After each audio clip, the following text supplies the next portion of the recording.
जब कोई आप खेल शुरू करना चाहते हैं तो आप हारने और जीतने के बारे में मत सोचिए। आप ये सोचिए कि आप खेलेंगे कैसे, उसके खेलने का ढंग के बारे में सोचिए, क्योंकि तभी आप खिलाड़ी बनेंगे। और जब पक्का खिलाड़ी आप बन जाएंगे तो जिंदगी में या बिजनेस में कोई आपको हरा नहीं सकता है। और आज का एपिसोड एक ऐसे ही खिलाड़ी को दिखाने के लिए फिर से लाए हैं, और एक खिलाड़ी हैं हमारे उत्तम जी। उत्तम जी, आप कैमरा पे हैं, थोड़ी देर अपने बतखों के साथ जो है जुदा होना पड़ेगा आपको। आप स्क्रीन पे हैं। प्रणाम सर, आपको भी और तमाम दर्शकों को जो स्वागत है, जो कि वीडियो देख देख के अच्छी जानकारी और बिजनेस में अपना सक्सेस फुल टाइम अपना देना चाहते हैं और बिजनेस करना चाहते हैं, उनके लिए भी हार्दिक अभिनंदन करता हूं। तो दोस्तों, उत्तम जी से बात करेंगे हम लोग। और उत्तम जी जो हैं खिलाड़ी भी हैं, निशानेबाज हैं, बहुत सारे अवार्ड विनर हैं। राज्य में इनका एक अपना सम्मान है। और इनकी वीडियो आपने पहले भी देखी होगी कि कैसे फार्मिंग कैरियर में उतरे हैं और फार्मिंग कैरियर में आज एक बहुत बड़ा मुकाम बनाया है। और इनसे काफ़ी कुछ सीखने को भी आपको मिलेगा। एपिसोड में बने रहिएगा। तो उत्तम जी, बत्तख पालन अभी किस मुकाम पे है? बत्तख पालन अभी तक ठीक ठाक है सर जी। जिस तरह से मतलब बत्तख पालन में परेशानी हो जाता है, उस तरह से हम परेशानी से लड़ते हुए अपने आप को सक्सेस अभी मान रहे हैं बत्तख पालन में। जी, तकरीबन मुझे लगता है कि 4-5 महीने पहले आपसे मुलाकात हुई थी। जी सर जी। उस समय बत्तखों की संख्या कितनी थी और अभी कितने हैं? उस समय बत्तखों की संख्या लगभग 400 के आसपास था, लेकिन अभी लगभग 250 से करीब है अभी। अच्छा, तो कम क्यों हो गए? कम मतलब जो नए फार्मर इंटरेस्टेड हैं बत्तख फार्मिंग में आने के लिए, तो हम उनको जो 500 और 1000 के क्वांटिटी में जो बच्चे पालना चाहते हैं, तो उनको हम मतलब अपना सलाह देते हैं कि ठीक है, जो आप इतना बत्तख पालना चाहते हैं, पहले आप 10-5 पाल करके आप देख लीजिए क्या आपको बेनिफिट नज़र आता है और क्या इसमें लॉस है। उसके बाद आप 500 नहीं 5000 पालिए, हमको कोई दिक्कत नहीं है, उसमें मेरा भी परेशानी नहीं होगा। कहेंगे कि अब 500 बत्तख मेरे को दिला दिए बच्चा, पता नहीं अब ये हो रहा, अब इसको हम क्या करें। यानी कि उसमें से बहुत सारे बत्तख आपने मतलब बेच दिए, एक तरह से सेलिंग भी किया? जी सर जी सर। जो फार्मर इंटरेस्टेड हैं तो उनको कि कोई 50 कोई 10 अपना जिस तरह से उनके पास एफर्ट हो उस तरह से अपना पालन करके उसको आप बड़ा अतिथ स्तर तक ले जा सकते हैं। उत्तम जी, अंदर भी तालाब था, तो अभी आजकल बत्तख किसी में तैर रहे हैं आपके? जी सर, अंदर तालाब मेरा वो पर्सनल तालाब है सर। उसमें बत्तख को सीमित जगह मिलता है और सीमित समय सारा चीज, मतलब उसमें जैसे अभी मेरे पास यहाँ बाहर देख रहे हैं फसल कहीं दूर दूर तक नहीं है, तो बत्तख के लिए हम इस तालाब में पानी भरवाए हैं, जो कि अभी ये उसको घूमने के लिए बहुत जगह है, इतना पर्याप्त जगह है कि वो घूमते घूमते थक जाता है। तो आज देख रहा हूँ कि यहाँ पे कुछ हंस भी हैं। हाँ सर, हंस भी लाए हैं। जी सर। अच्छा अच्छा, तो ये 2 लाए हैं कि और भी है? 2 है सर। अच्छा, 2 लाए हैं। जी। ये कब लाया?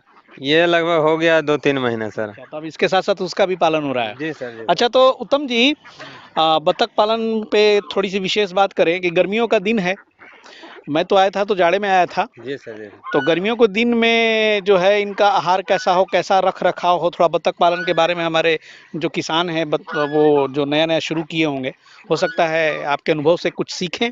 जी सर, बतख पालन में सर की सर्दी में तो हर किसान को इसमें बेनिफिट दिखता है और वो बढ़िया से बेनिफिट और बढ़िया से मुनाफा वो कमा लेते हैं, लेकिन गर्मी जैसे ही आता है तो उनके पास परेशानियों का अंबार खड़ा हो जाता है। जी।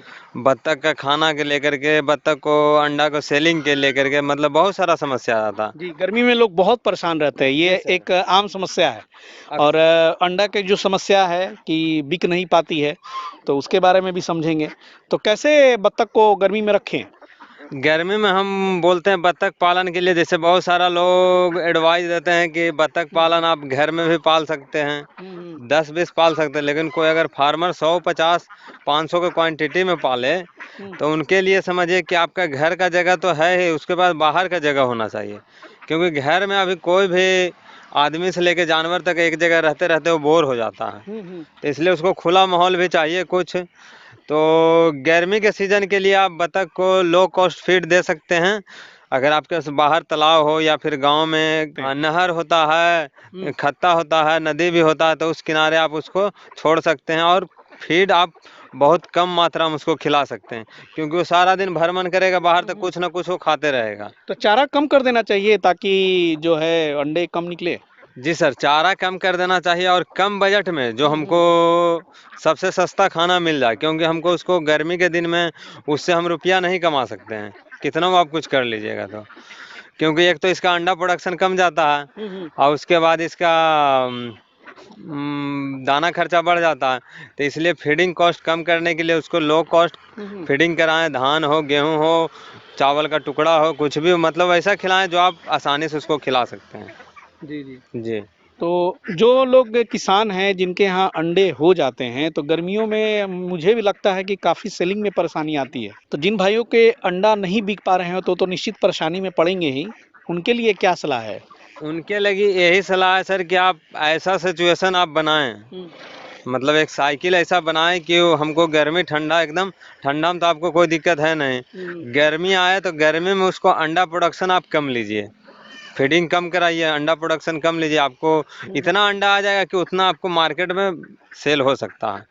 अब 5,000 बत्तख पालिएगा सर्दी के लिए कोई दिक्कत नहीं, लेकिन गर्मी में पालिएगा तो 5,000 तो आप सक्सेस नहीं होइएगा, उसको आपको बंद करना ही पड़ेगा।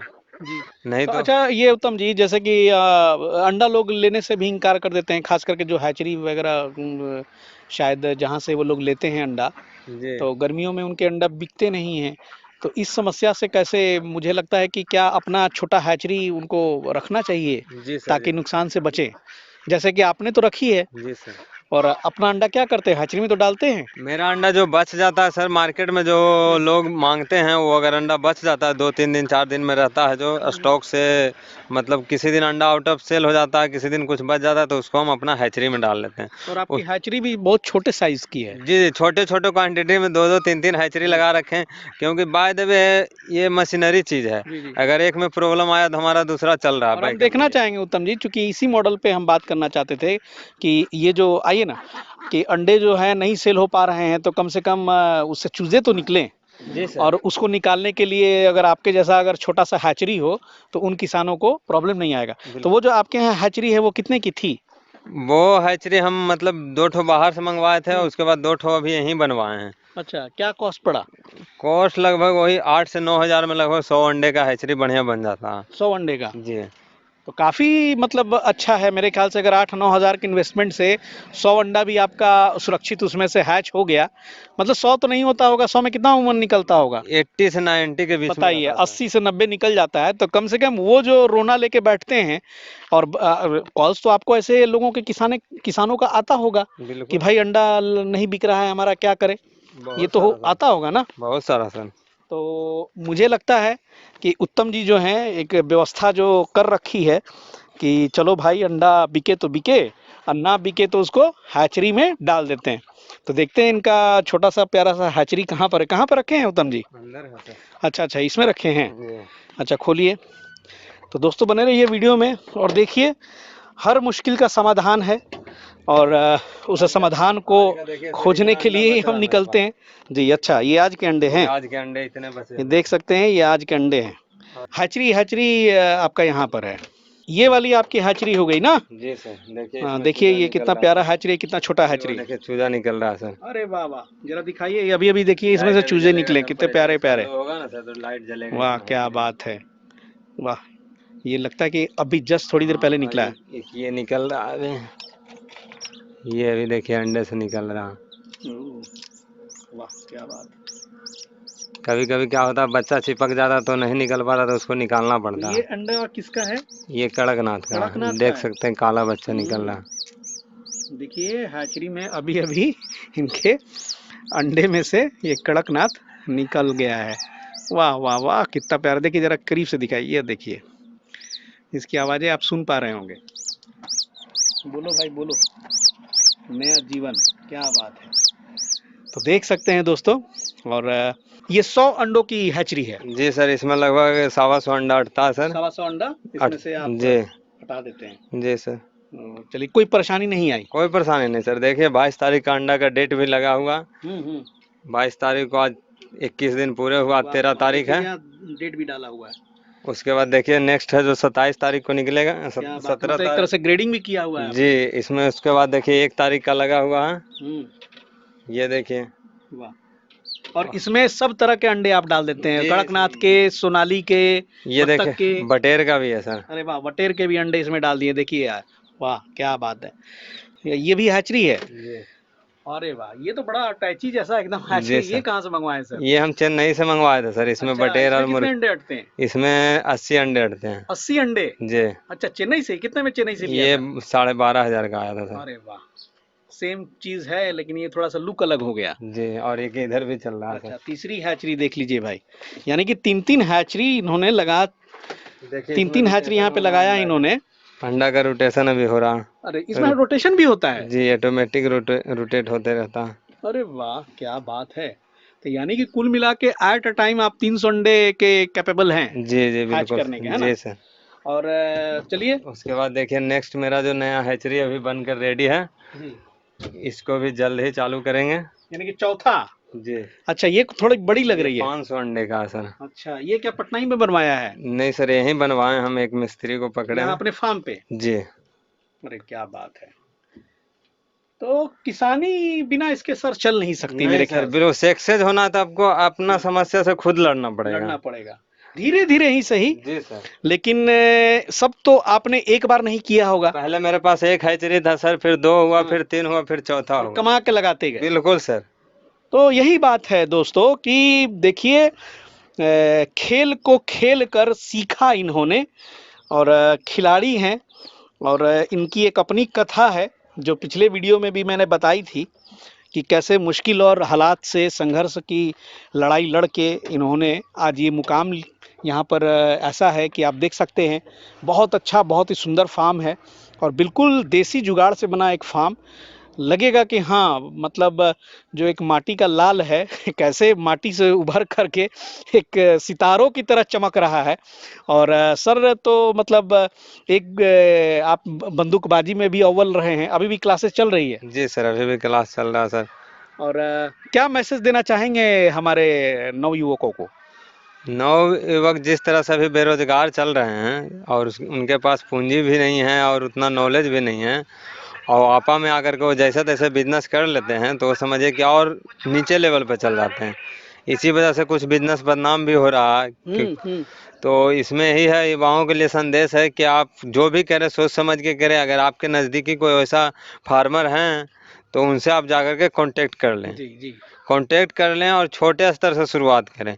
अगर आपको ट्रेडर बाय द वे कोई कहें कि नहीं हम इतना क्वांटिटी में नहीं दे सकते हैं, तो आप किसी छोटे फार्मर से ले लीजिए, 10, 20, 100, 50 करके। अरे यहीं से ले लीजिए, आप भी तो देते हैं सर, इतनी अच्छी हैचरी लगा के रखी है। उसमें कोई दिक्कत नहीं है। लेकिन जो ट्रेडर हैं वो सीधा कोई चीज़ आप मांगिएगा, मुर्गी का बच्चा मांगिए चाहे बत्तख मांगे, बोले 500 से नीचे ऑर्डर ही नहीं है। अब बेचारा 5,000 रुपया उसके पास पॉकेट में, अब 500 बत्तख कहाँ से लाएगा? तो शुरुआत में जानता कुछ नहीं है। जानता कुछ नहीं है, उसके बाद आधा लाएगा, आधा वो मार देगा, उसके बाद खिलाते खिलाते परेशान होगा, पता लगा बिजनेस बंद हो गया। जी। तो ये एक गणित है कि आप सोचिए कि मतलब छोटे से शुरुआत करें और इसी तरह सीखिए, और हर चीज़ का जो है समाधान खोजिए जैसे सर ने खोजा है। और उम्मीद करता हूँ कि इस वीडियो में अगर कोई और जानकारी छूट गई होगी तो प्लीज़ कमेंट में रखें, और इनकी पिछली वीडियो का भी लिंक जो है डिस्क्रिप्शन में दिया हो, आप देख सकते हैं। तो चलिए दोस्तों, इनसे और जानकारी लेने की कोशिश करेंगे, क्योंकि सर के पास तो सोनाली मुर्गी भी है ना आपके पास? जी सर, जी सर। तो नेक्स्ट एपिसोड में हम लोग सोनाली को कवर करते हैं, उस पर भी कुछ बातचीत हो जाएगा। और अभी देखें कि कितने अच्छे से यहाँ पर हाजिरी लगा कर ये अंडे निकाल रहे हैं और आराम से मार्केट में सेल भी कर रहे हैं, और बत्तख तो मस्ती में तैर रहे थे बाहर, आपने देखा ही। तो चलिए दोस्तों, मिलते हैं बहुत जल्द नेक्स्ट एपिसोड में। उत्तम जी के साथ एक और सेशन होगी हमारी। तब तक के लिए जय हिंद, जय भारत।